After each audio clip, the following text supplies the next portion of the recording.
لما يصنع أي هدف.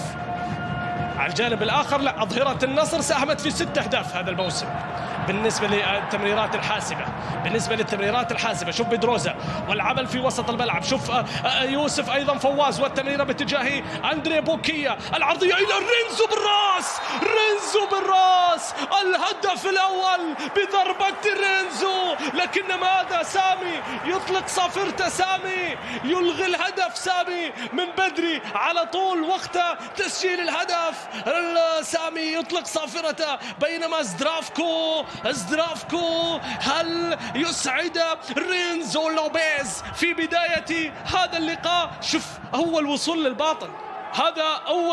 للباطن وقد يكون مع أول ضربة وأول هدف. راح نشوف سامي الجريس العمل بالتأكيد، هذه نقطة مهمة.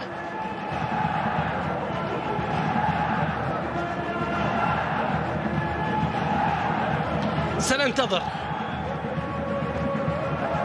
هل يسجل 3 أهدافه في أول وصول بطناوي في المباراة، في أول تحرك لرينزو، في أول تواجد لأندري بوكيا. وجدوا الثغرة في دفاعات النصر. سامي والقرار، الكرة في المرمى، الباطن يتقدم عن طريق مهاجمه رينزو،